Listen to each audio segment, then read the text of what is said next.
Welcome back. Well, the European Union reportedly preparing a new sanctions package against Russia and Belarus over the invasion of Ukraine. The measure hitting more Russian oligarchs after the Biden administration announced that it would target 8 Russian elites in full blocking sanctions last week. Joining me right now is the author of Once Upon a Time in Russia, The Rise of the Oligarchs, Ben Mezrich. Ben, great to have you this morning. Thanks very much for being here. What do you think about these sanctions against the oligarchs? You say we're starting to see some cracks as oligarchs speak out against Putin's war. Yeah, I mean, 2 weeks ago, I would never have thought you'd see people like Roman Abramovich and Friedman and these oligarchs who were, living these lavish lives with their billions of dollars, speaking out against Putin, who is essentially their roof, their Krisha, as it's called in Russia. You would never have expected this. So I do think the sanctions are having an effect on these men who are seeing their entire livelihoods and their lives falling apart around them. It's intense. Yeah, the oligarchs. Yep, go ahead. Yeah, the oligarchs were people who had essentially come to power in the 1990s. They had taken all of the resources of Russia. It was handed to them by Yeltsin, who handpicked them because they were friends of his daughter, Tatiana. It's kind of a crazy story. And they grew to be immensely powerful, and then Putin pulled it over on them, and Putin became the most powerful oligarch of them all. And so for the past, 20 years or so, they have been under Putin's umbrella, basically. And now you're seeing these sanctions go after their planes and their boats. Their kids are getting kicked out of the schools. They're losing their townhouses in London, and they're losing their mansions in Florida. And this is really affecting them. And so the question is, do they have the power to make Putin do something different? And that's a whole separate issue. Well, let me ask you, how this affects Vladimir Putin.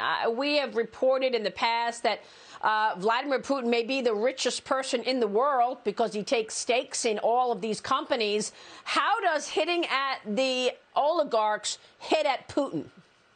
Yeah, well, the oligarchs put Putin in power. Back in the 90s, Yeltsin was getting sick. He was having heart problems. He was dying. The oligarchs who ran the country decided they needed to replace him. So they went to St. Petersburg and they found this low-level KGB agent who had helped them set up a car dealership. That was Vladimir Putin. That's all he was. They picked him. They put him in Moscow. He became president, and then he switched it over. He invited them all out to Stalin's old house. This is a place where there's bullet holes in the walls where they used to line people up. He sat the oligarchs down at a table, and he said, "You've all made a lot of money. You can keep your money, but from here on out, you stay out of my way." And the oligarchs who stayed out of his way are the ones we're talking about today. The other ones were found hanging or fell down elevator shafts or out of helicopters. So these guys were the ones who put Putin in power. So perhaps they can retake that power and find a way to push Putin down. Fascinating. James Freeman, jump in. Yeah, it can't be that much fun to be a multi-billionaire if you're not allowed to spend the money outside of Russia. And I wonder, Ben, as you've looked at the sanctions so far, do they need to be extended to more of these oligarchs, or do you think the right people are listed and it's just a question of motivating them to pressure Putin?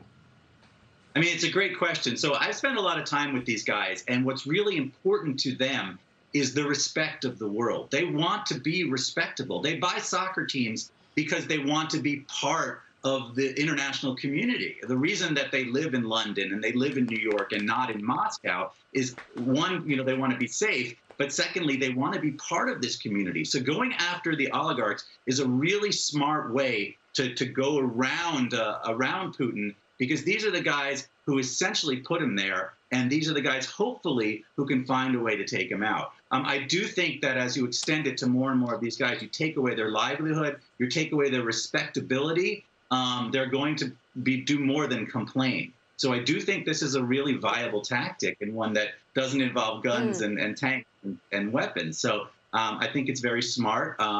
It's going to have an effect.